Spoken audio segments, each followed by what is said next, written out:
This week on Arizona Illustrated, visit the colorful and radical world of artist Lex Gjurasic.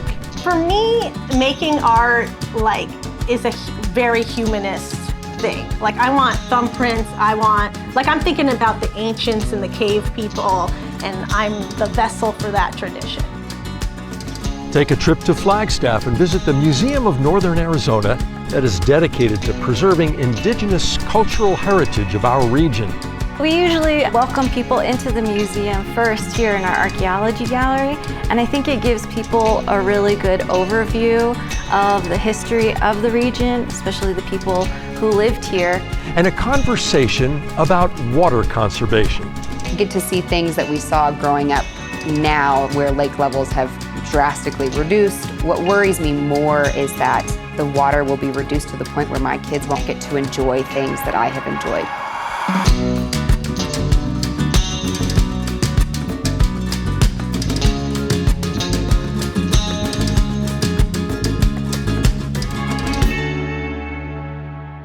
Hello, and welcome to an all-new episode of Arizona Illustrated. I'm Tom McNamara.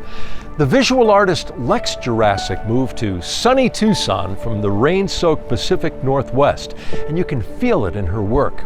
Creating joy-filled paintings and sculptures is her way of processing memories, experiences, and emotions in a chaotic world.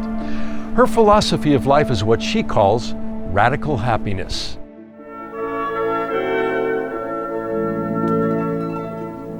Radical happiness is the subversive act of choosing happiness and joy in life in the face of challenges and oppression. Whatever that means to you in your culture and your personal life, it's choosing to not allow oppression to ruin your life because that's its intention. So it's not toxic positivity. It's not a facade, it's a enjoyment and a delight.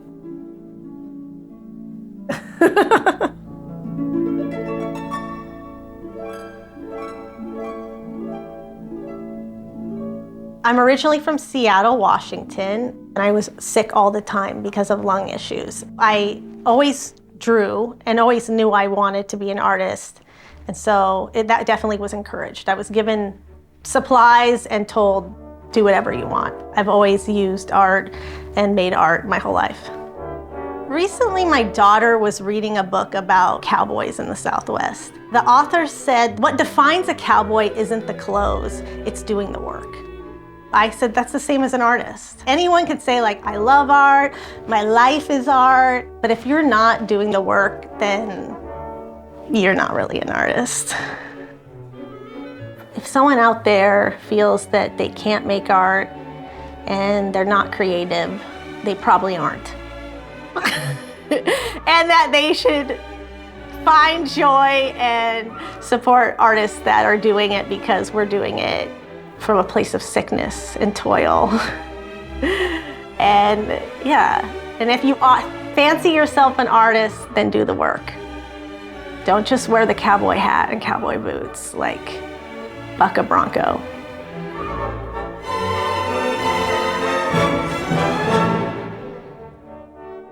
I met Lex because our kids were going to the same school, and I was new here and I didn't know any of the other parents, and I saw this person across the courtyard and I thought, I need to be friends with that person. And I fell in love with Lex as a person and an artist very quickly. I'm a storyteller, and I feel like each painting of Lex's tells a story.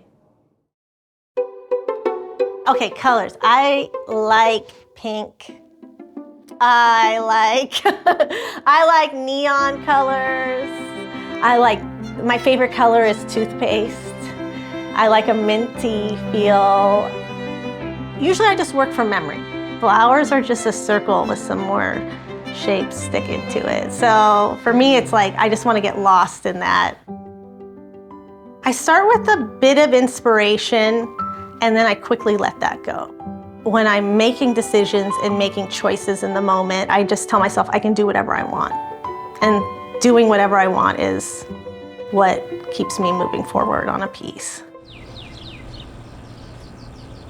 One of the things that really stands out to me about Lex's work is this profusion that happens, this sort of abundance of flowers, of forms, of natural materials, floridness. They're so happy and effusive. They really convey such a beautiful energy. Because we love looking at flowers. We're humans, we're animals. so I think she really taps into some things that are pretty primordial in that sense. But also it's because I think of the energy that she puts into the work when she's making it.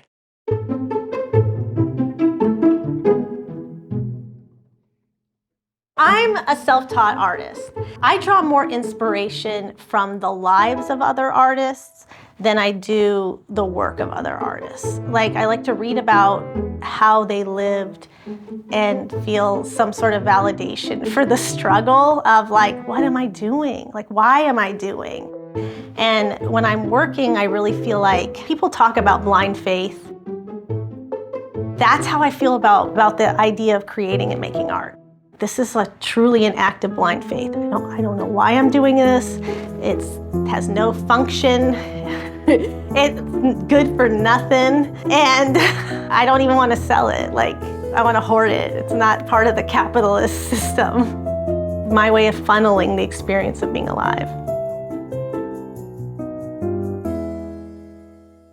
When I look at Lex's paintings, what I feel first is a sense of whimsy. They're bright and they're colorful and they draw you in because they're so adorably pretty.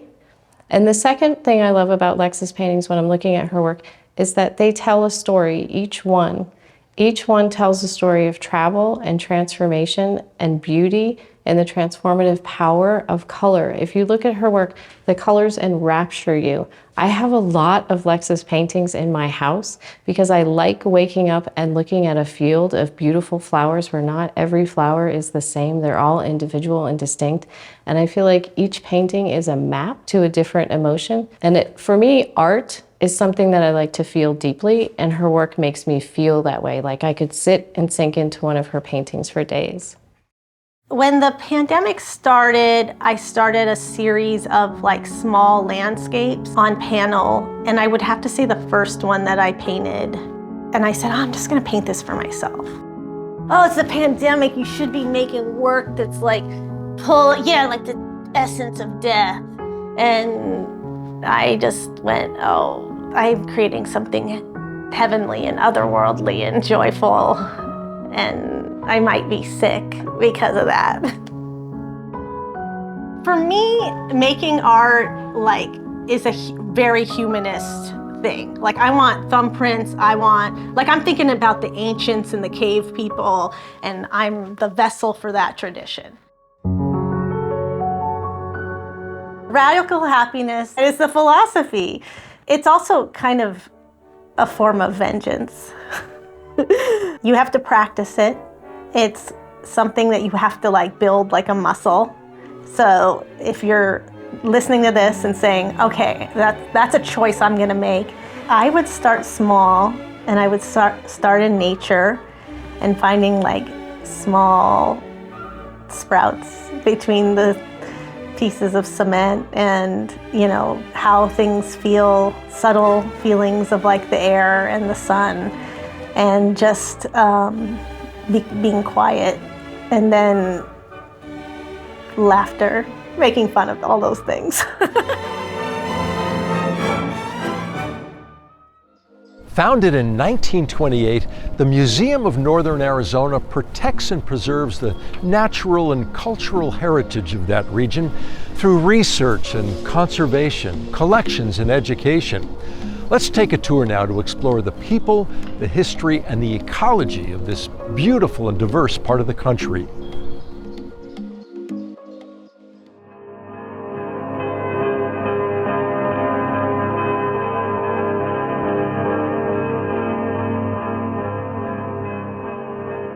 One of my favorite parts of this exhibition are some examples of footwear. So we have some children's sandals here, we have some adult sandals, and then we even have some pieces that were made out of leather. Those would have been worn in the winter. I'm Samantha Honati, and I'm the Visitor Experience Manager, so I oversee daily operations here in our exhibits building. So the museum was founded in 1928 by Mary Russell Farrell Colton and Harold Colton, and they had a great interest in sharing a love of the Colorado Plateau with the greater community and the wider world. And they also really wanted to preserve the history and the material culture of the region. A lot of their efforts went into talking about the arts, archaeology, anthropology, biology, zoology.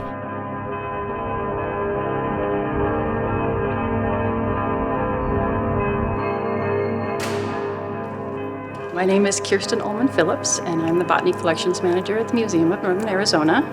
And we are in the Easton Collection Center. And this is where we house all of our specimens that really need to be protected in terms of environmental quality.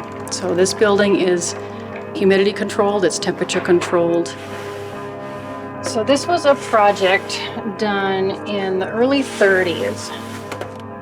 The idea of the project was to go to the Hopi tribe and talk to them about the crops that they were growing at that time.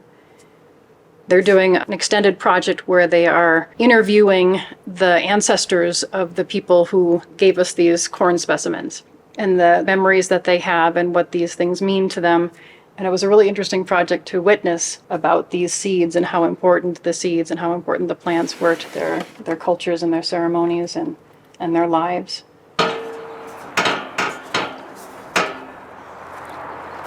Right now we're standing on top of the living roof of the Easton Collection Center. It was one of the first bioregional living roofs in the American West. Living roofs do a lot of things. One is they prevent runoff, and so the plants on the roof use a lot of rain. They can help protect the building and help buffer the temperature so it stays cooler. And then they provide habitat for birds and animals. I'm Jan Busco. I'm a research botany associate here at Museum of Northern Arizona. My job here is pretty much to be a voice for and a steward for the plants here. We're on 200 acres, and a lot of that is natural space. We have some wonderful gardens. Really, my role is to try to make sure that we do a great job of taking care of our land and all of the animals and all of the things that depend on the plants at the museum.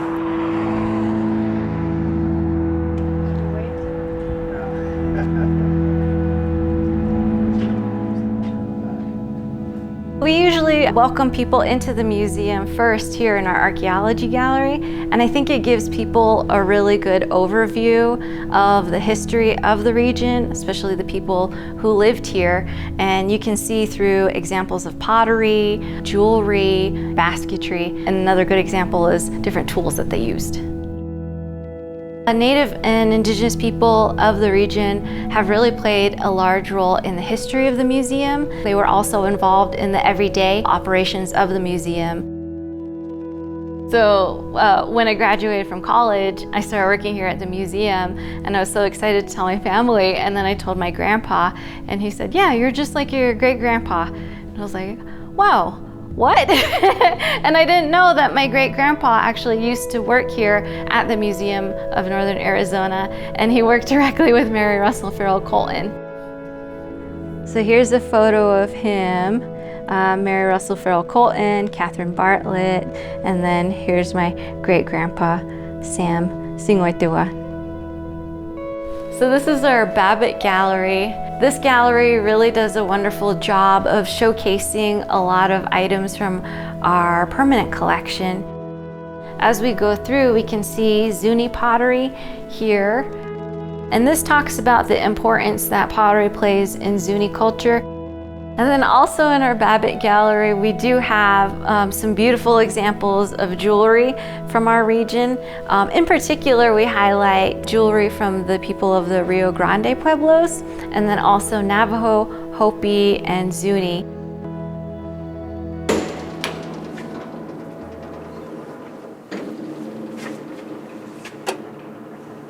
So this is some of our Navajo jewelry collection, and obviously a lot of silver, a lot of turquoise.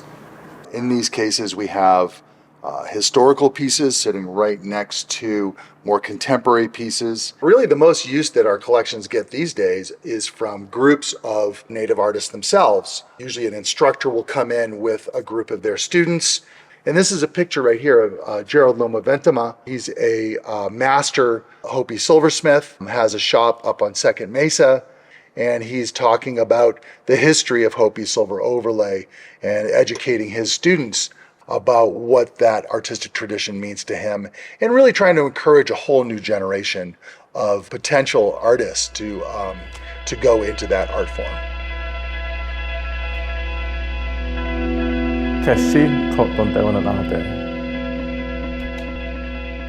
So this is our Native Peoples of the Colorado Plateau Gallery. So this took over 5 years in the making, and it really highlights 10 different cultures and tribes of the Colorado Plateau. One of the coolest parts of the exhibition is our welcome wall, which as people come in, they can have a seat and they can watch this video of different consultants that we've worked with for this project. And they welcome everyone into the gallery in their own traditional language.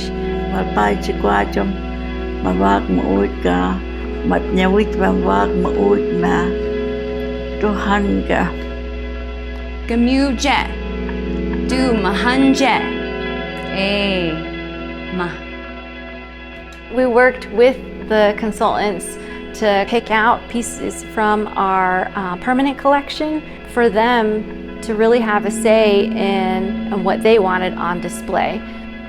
As a Native or Indigenous person of the region, it's really refreshing to learn about who the other people are of the region and then the rich history that they have. So you'll notice throughout the museum there are some beautiful skylights, and that's important because it's kind of conveying a sense of time, the passing of days, so the items can experience day and then night. Landscape is such an important part of who we are, and it's nice that we're able to kind of showcase that in our table here through the different words and names for the Grand Canyon, and then what they mean for different people through their own personal statements here. I think this says it so well. So the Grand Canyon is a home, a place of origin, and sacred to Native peoples of the Colorado Plateau. It's the home of deities, the source of salt and red pigment, a place of ancestor spirits, and a giver of new life. At the beginning of the exhibition, there's a quote from one of our consultants, and she pointed out that knowledge is a responsibility and that we are given knowledge traditionally at a certain time, and we're only given that knowledge when we're deemed ready for it. And I think it's a good point to share with our visitors, because it's really nice to kind of share with them that way of being and that way of knowing.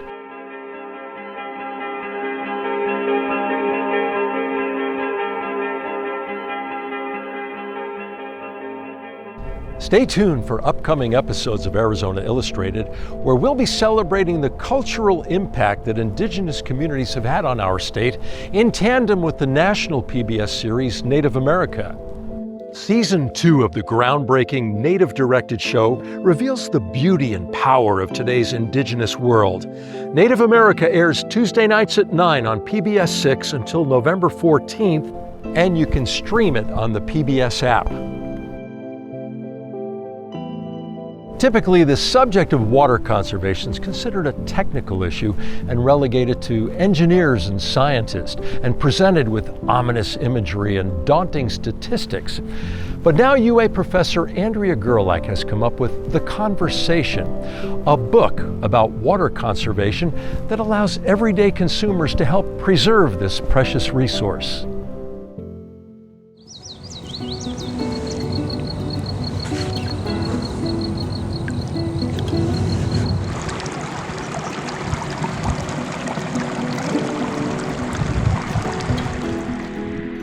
We live in a semi-arid region. We live in the Sonoran Desert. Water is a huge part of it.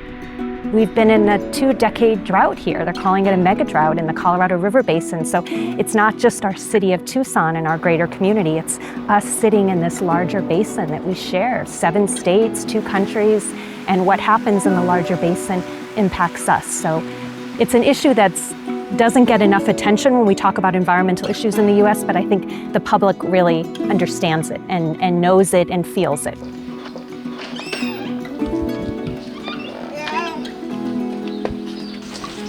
I think the hard thing as a consumer is the desire to have more and more things for water.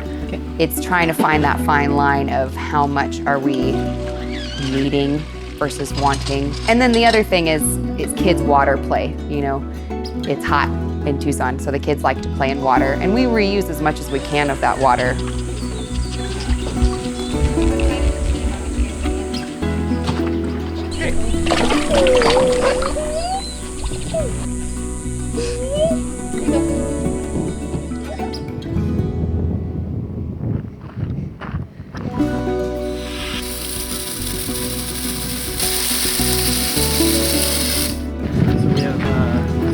Here.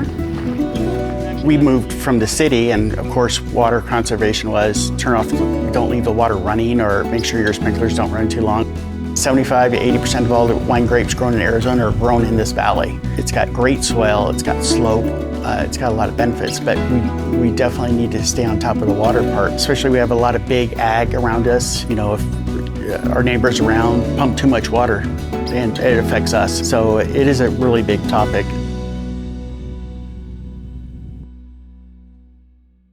Everyone kind of has a story around water. They know, you know, either where they grew up or a special place they like to vacation or hike or spend time with.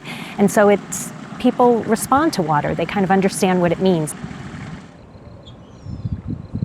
When we get to see things that we saw growing up now where lake levels have drastically reduced, it definitely motivates us to want to be more intentional with our water usage. What worries me more is that the water will be reduced to the point where my kids won't get to enjoy things that I have enjoyed. You know, the beauty of going out and being in a river, being in a lake, because it won't exist anymore.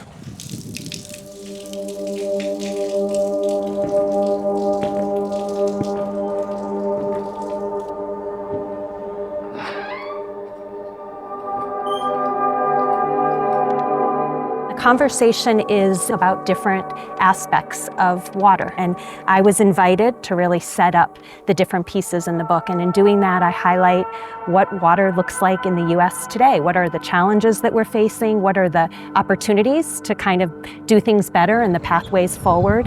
And these speak to issues of quantity and quality and pollution. There are issues around affordability and how people are struggling with water bills. It's non-technical, it's kind of jargon-free. It's very much conversations that you could have around the kitchen table. Whenever somebody, you know, calls a family friend or whatever, the conversation's always about water. The conversation is moving forward. People see the problem. Everybody realizes the problem. It's just trying to figure out a solution. It definitely motivates us to want to engage with other people, to try and make sure that the conversation is alive and happening, because it's serious and it's important.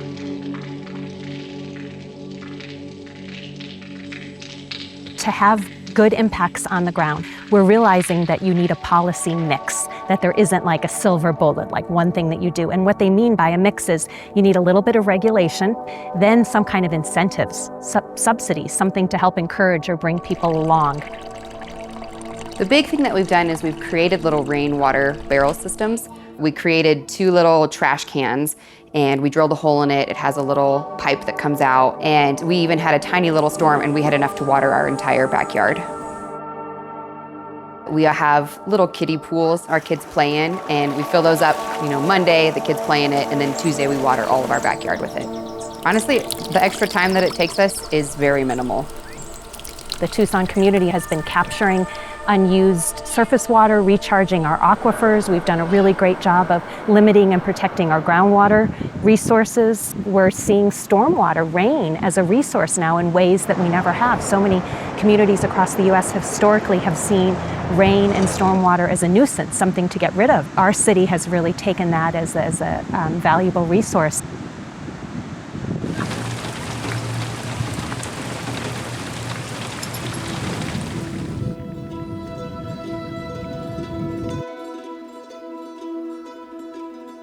We aren't overdrafting our groundwater at all where we're at on our farm. I mean, we have 50 acres, we have 14 acres under vine, and there's years like last year where we had over 20 inches of rain where we didn't water at all for 6 weeks.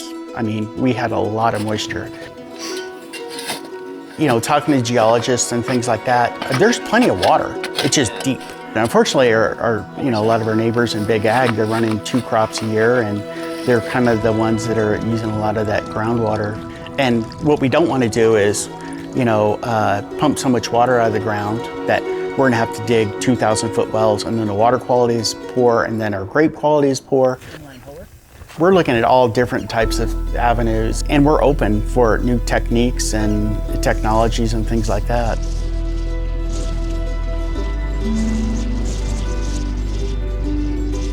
We're growing, but we're actually using less water per capita. So more people are coming, but we're getting smarter about how we use water. It's not just how we operate, you know, in the home that we live in, but it's how we operate in the world. So I think what the individual does makes a world of difference. Are the little things that we're doing making a big difference in the grand scheme of water conservation?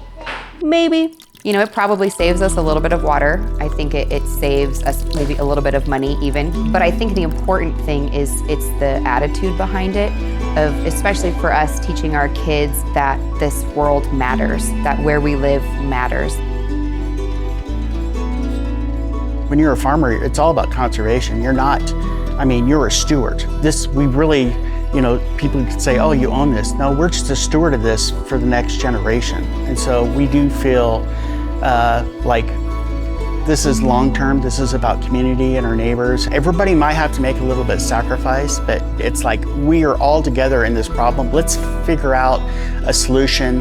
So that's what's encouraging to me. It's not like, oh, there's not a problem because I have water in my well, but we're all in this together. We live in the same valley. We only have so much water, so let's get this figured out. For more in-depth coverage of water issues facing Arizona, check out the AZPM original podcast, Tapped. This season focuses on how we get water from where it is to where we want it. You can find Tapped on Apple Podcasts, Spotify, Amazon, or wherever you find your podcasts. Thank you for joining us here on Arizona Illustrated. I'm Tom McNamara. We'll see you next week with another all-new episode.